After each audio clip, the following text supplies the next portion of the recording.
Pertemuan kali ini silakan buka PowerPoint-nya. Nah, PowerPoint-nya itu tentang perangkat lunak pengolah gambar bitmap atau yang sering disebut atau apa namanya? Sering disebut di dunia fotografer namanya raster ya. Itu ada di apa namanya di PowerPoint kalian ada tulisannya. Oke, perangkat lunak pengolah gambar bitmap atau raster. Di sini Bapak akan membahas tentang satu komponen dasar kompetensi dasar saja, yaitu menerapkan perangkat lunak, yaitu tadi yang Bapak bilang menggunakan aplikasi Adobe Photoshop. Jadi Bapak pakainya CS3, di kalian terserah mau pakai yang berapa. Kemudian untuk prakteknya menggunakan perangkat lunak. Nah, untuk minggu depan Bapak ulangi, kita akan memulai praktek pengenalan lah, PDKT-an kalau misalkan ini mah. PDKT-an atau pemahaman tentang aplikasi Adobe Photoshop itu bisa ngapain aja sih, atau di dalam aplikasi tersebut bisa menghasilkan apa gitu. Tapi khususnya untuk semester 1, semester 2 itu jelas berbeda. Bapak rangkum saja karena semester 1 kita berhubungan dengan vektor atau garis. Nah, kalau di semester 2 kita hubungan sama bitmap atau titik atau bahasa fotografi namanya pixel. Nah, itu ya titik. Nah, jadi intinya kalian harus mempersiapkan satu jelas aplikasi Photoshopnya. Yang kedua kalian harus persiapkan yang namanya foto kalian. Gak harus foto kalian sendiri, tergantung job sheet ya, karena job sheetnya Bapak nanti kemungkinan cuma 2 ya. Job sheet yang Bapak kasih semester 2 ini, kemudian ulangan juga cuma hanya 2. Untuk sekarang materinya dulu tentang bitmap. Jadi untuk job sheetnya kemungkinan pasti menggunakan foto. Nah, nanti untuk fotonya untuk foto kalian atau foto yang Bapak minta nanti. Oke. Next. Perangkat lunaknya. Nah, terdapat beberapa perangkat lunak yang berfungsi untuk membuat gambar bitmap. Salah satunya adalah menggunakan Adobe Photoshop yang tadi Bapak bilang. Nah, macam-macam bitmap. Ada 4 ya, tapi sebelumnya Bapak jelaskan dulu gambar bitmap itu apa, atau dalam percetakan atau fotografi juga sama namanya raster, yaitu image. Jadi kalau misalnya ada orang yang bilang jaga image, ya berarti jaga gambar seperti itu ya. Yang terbentuk dari kumpulan titik. Bahasa titik kalau bahasa lainnya itu pixel, bahasa lainnya juga dot. Jadi kadang-kadang kalau misalnya menuliskan website www.smkn1soreang. Nah, .sch.id. Itu artinya titik. Pixel juga sama titik. Pixel ini mungkin sering digunakan atau disebut dalam dunia fotografi atau kamera. Nah, kamera kalian misalkan menggunakan berapa megapiksel, artinya bukan mega itu berarti mega titik, berarti kalau 1 megapiksel berarti 1024 titik yang membuat gambar kalian itu menjadi jernih. Artinya jadi gini, ketika kalian misalkan ingin memiliki gambar yang resolusi itu adalah kumpulan dari beberapa titik ya. Jadi mempunyai resolusi yang baik, jernih, jelas, artinya kalian harus memiliki pixel yang banyak. Artinya ketika kalian contoh mempunyai kamera yang 1 megapiksel, sedangkan teman kalian misalkan memiliki 30 megapiksel, berarti jelas yang paling jernih, yang paling bagus yang menggunakan 30 megapiksel. Tapi untuk zaman sekarang mungkin kalau jumlah pikselnya banyak tergantung juga dari kualitas dari barang tersebut. Contohnya misalkan ya merek Cina mungkin. Cina kan biasanya gede tapi ya tapi kualitasnya biasanya ada yang bagus, ada yang jelek juga. Termasuk yang namanya Jepang juga sama seperti itu. Jadi dari titik juga sama, dari kualitas dari merekannya juga sama. Kemudian kualitas gambar akan sangat dipengaruhi banyaknya piksel yang membentuk yang tadi Bapak bilang. Kemudian banyak macam-macam bitmap itu ada 4 yang Bapak kasih, sebenarnya ada beberapa, cuman yang paling sering ditemukan atau diterapkan dalam dunia fotografi atau dunia percetakan itu ada 4. Nah, yang pertama line art. Nah, di vektor juga ada line art, di bitmap juga ada line art. Cuman line artnya berbeda. Kalau line art di vektor atau di Corel itu menggunakan garis, sedangkan line art di bitmap atau di Photoshop itu menggunakan titik. Hanya itu berbedanya. Memiliki 2 jenis warna yaitu hitam dan putih. Ingat, kalau berbasis warna hitam dan putih itu namanya line art. Kemudian grayscale merupakan gambar yang berisikan beberapa variasi dari gelap dan terang dari warna abu-abu. Nah, itu grayscale. Jadi kayak misalkan gradasi dari warna ke hitam ke putih itu namanya grayscale. Kemudian multitone image ini mempunyai warna lain selain warna hitam dan putih. Jadi kalau misalkan ada gambar yang memiliki warna selain warna hitam dan putih itu namanya multitones. Kemudian full color. Dalam istilah cetak sering disebut sebagai warna separasi. Nah, Bapak nggak tahu nih separasi itu apa. Tapi disebutnya separasi, walaupun istilah ini kurang tepat. Nah, kurang tepat katanya. Gambar ini mempunyai warna lengkap yaitu RGB yang waktu kemarin kita belajar, red, green, dan blue. merah, hijau, dan biru. Kemudian CMYK, cyan, magenta, yellow, K atau hitam, dan yang lainnya. Next. Mengoperasikan Photoshop. Nah, ada Photoshop adalah program grafis berorientasi pada pengolahan gambar digital, misalnya foto. Mari kita pelajari. Nah, yang pertama kita akan menjalankan program. Nah, nanti materi ini mungkin akan Bapak jelaskan di minggu depan ya, untuk menjalankan programnya seperti apa, membuat dokumen barunya dalam Photoshop seperti apa. Oke, ini untuk minggu depan saja. Kemudian next slide keempat. Tutorial dalam Adobe Photoshop. Nah, agar lebih memahami silakan download file. Nah, kalian setelah membuka slide keempat, silakan kalian download materinya yang ada di Google Drive. Linknya sudah Bapak taruh di PowerPoint. Jadi kalian bisa download nanti ya. Tapi kalau bisa downloadnya sekarang. Bapak akan nanti dibedain ya. Kalau yang namanya Corel Draw itu bukan toolbox, tapi toolbar. Yang namanya kayak move tool, yang kayak apa namanya? Pokoknya itu yang ada di Corel itu namanya toolbar. Kalau yang ada di Photoshop itu namanya toolbox. Nah, bedain ya. Soalnya suka ada pertanyaan. Nah, ini namanya toolbox tuh ada sekitar berapa menu ya? Ada sekitar ada yang namanya mark tool, move tool, fungsi-fungsinya ada di sana dijelaskan. Lasso tool, magic wand tool, crop tool, dan lain-lain. Ada sekitar 20-an ya yang Bapak jelaskan sampai zoom gitu. Ada tool zoom atau memperbesar. Nah, ini untuk lebihnya ini hanya penjelasan saja. Jadi misalkan pas saya mau mindahin objeknya pakai apa, dibaca dulu fungsi dari toolbox. Ya benar ya, toolbox ini. Oh, untuk mindahin misalkan move tool.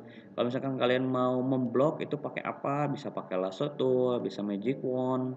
Kemudian kalian mau, Pak, misalkan saya punya gambar foto 3x4 misalkan buat pengumpulan data ijazah atau dan sebagainya. Nah, kalian tidak punya fotonya. Bisa nggak Pak pakai kamera HP? Bisa. Tapi Pak kalau misalnya ngedit untuk backgroundnya harus warna merah, warna biru gitu gimana? Nah, itu yang Bapak nanti akan ajarkan. Insya Allah nanti minggu depan dan minggu depannya lagi Bapak akan jelaskan atau kasih tahu caranya untuk mengganti background, untuk apa ya, mengganti wajah. Wajahnya itu maksudnya gini. Misalkan kalian ngefans sama pemain bola, misalkan Cristiano Ronaldo, misalkan. Tapi kalian nggak bisa nih, pengen punya badan kayak Ronaldo, tapi muka kalian bisa nggak? Bisa, kita edit. Kalau berhasil nanti muka kalian kelihatannya tidak diedit sama sekali, jadi mulus. Nah itu nanti Bapak ajarkan, tapi jelas Bapak minta kalian komitmen agar ilmu yang Bapak kasih jangan dipakai untuk hal-hal yang negatif, jadi digunakan untuk hal positif. Misal kalian ada teman kalian yang nggak bisa ngedit foto, nah kalian bisa, terus misalkan teman kalian bisa mau bayar, alhamdulillah, enggak pun nggak masalah untuk pengalaman. Itu yang Bapak harapkan, bukan dipakai untuk hal-hal yang negatif. Kemudian ada juga misalkan nanti Bapak ajarkan kalian punya foto misalkan di suatu wisata, tapi kan biasanya di wisata itu banyak orang. Kalian pengen fotonya itu kalian aja yang ada di sana gitu. Yang lainnya kalian mungkin hapus atau mungkin buramkan, itu bisa nanti Bapak ajarkan juga. Kemudian yang terakhir mungkin yang Bapak ajarkan adalah misalkan nih, maaf saja ya. Ada yang memiliki foto yang punya karang atau tai lalat ya. Kemudian noda di wajah kayak bekas luka dan sebagainya, bisa nggak diedit Pak di Photoshop? Tentu bisa, sangat bisa. Tapi ingat, yang paling utama adalah komitmen kalian. Satu, tidak menggunakan ilmu yang Bapak kasih untuk untuk hal-hal yang negatif, jelas. Yang kedua, Bapak paling senang, paling suka ketika kalian gunakan ilmu Bapak ini untuk kepentingan misal pribadi, silahkan. Kayak tadi pas saya ngefans sama Ronaldo, atau misalnya cewek ngefans sama Blackpink mungkin ya, Bapak kurang paham kalau soal perempuan. Misalkan Pak tapi pengen badannya Lisa Blackpink, tapi mukanya kita, bisa nggak? Tapi nggak kelihatan edit, bisa. Kemudian yang tadi ganti warna background untuk keperluan data juga bisa, seperti itu ya. Tapi untuk minggu sekarang hanya teorinya saja. Oke, kita lanjut ke PowerPoint lagi. Kemudian beberapa fitur yang ada di Photoshop, khususnya palette Ya, palette ini adalah warna yang tadi Bapak bilang bisa ganti background dan sebagainya. Slide ke-6 ada yang namanya palette layers, merupakan fasilitas yang berfungsi sebagai bingkai, yaitu tempat untuk meletakkan objek. Nah, maksudnya palette di sini adalah jadi gini. Kalau Corel itu berbasisnya satu objek, jadi objek apapun ditaruhnya di lembar kerja kalian. Sedangkan yang namanya Photoshop itu kita kayak misalkan bikin kayak wafer. Kalau Bapak bilangnya wafer ya, tapi kalau pemahaman kalian bebas seperti apa. Wafer itu kan berlapis-lapis, layer itu lapisan namanya. Jadi misalkan bawah itu misalkan dasarnya. Dasarnya itu ketika kalian misalkan dasarnya pengen bingkainya itu warna hitam atau warna coklat misalkan. Kemudian layer kedua biar agak coklat sama hitam ini nggak terlalu strong gitu warnanya, kalian kasih warna putih. Jadi si coklat sama hitamnya ini nggak terlalu strong warnanya. Kemudian layer ketiga muka kalian, muka si tokoh yang kalian suka. Kemudian layer terakhir yang paling atas yang paling pertama dilihat oleh orang itu muka kalian. Jadi seolah-olah itu adalah satu gambar atau satu foto, melainkan aslinya di Photoshop itu ada 4 layer yang mengubah satu gambar 4 gambar menjadi terlihat seperti satu gambar yang tidak ada edit sama sekali. Jadi kadang-kadang kan suka ada tuh meme yang ada di internet. Nah, itu kadang-kadang memang menggunakan Photoshop. Jadi kadang-kadang untuk dia lah sekali-kali boleh lah, tapi jangan sampai rasis, jangan sampai yang menghina, seperti jangan lah. Kemudian yang kedua ada yang namanya palette channels. Nah, channels di sini berfungsi untuk bertugas menyimpan informasi warna. Nah, tadi yang Bapak bilang. Jadi ada warna RGB, ada warna CMYK sama yang lain gitu. Itu informasinya ada di channels. Kemudian history jelas. Di semua program juga sama, history adalah riwayat. Jadi ketika kalian menghapus, memindahkan, menerapkan sesuatu dan sebagainya, nanti ada tercatat di sana. Nah, kalau tidak tercatat di sini, kalian tidak bisa mengembalikan sesuatu yang sudah kalian tentukan. Dari sini adalah fasilitas untuk multi undo. Jadi akan dulu mungkin waktu SMP atau misalkan sebelum-sebelumnya mungkin kalian pernah belajar itu undo redo. Nah, undo redo itu kan mengembalikan hal yang kita sudah tentukan. Kalau redo kan mengembalikan ulang ke semula seperti itu. Nah, kalau misalkan di Corel Draw kalian misalkan salah nih Pak, terus dihapus atau gimana? Nggak usah hapus, Ctrl Z saja, kembali ke belakang, gitu, kembali sebelum kalian tentukan. Tapi kalau yang namanya di Photoshop itu nggak bisa Ctrl Z saja. Nanti Bapak akan jelaskan di minggu depan ya. Terakhir ada yang namanya color. Color di sini yang kita gunakan itu berbasis 3 warna, yaitu RGB, red, green, dan blue. Nah, ini colors. Jadi sebenarnya Photoshop sama Corel kalau dihitung-hitung sih sama. Bedanya hanya mungkin ya fokusnya dia kemana. Kalau Corel kan dia objek garis kayak kartun seperti itu namanya vektor. Tapi kalau yang Photoshop biasanya ya untuk fotografi gitu, kayak misalkan memperhalus wajahnya supaya nggak ada jerawat, kemudian mengganti warna background, mengganti muka sama muka lain, bikin meme dan sebagainya, banyak. Itu saja mungkin untuk pertemuan hari ini. Ada yang mau ditanyakan dulu? Pokoknya minggu depan Bapak harapkan yang punya laptop silahkan install aplikasi Adobe Photoshop bebas, mau CS berapapun. Kalau Bapak pakainya CS3. Tapi kalau yang terbaru kalau nggak salah 2020, ya cari aja di internet banyak seperti itu. Kalau misalkan nanti setelah tanggal 25 disuruh kan sampai tanggal 25 nggak boleh ke sekolah dulu harusnya ya. Nah, setelah tanggal 25 apakah nanti disuruh ke sekolah boleh atau tidaknya nanti Bapak informasikan agar kalian lebih paham lagi Photoshop itu harusnya gimana gitu. Kalau di rumah kan mungkin susah juga.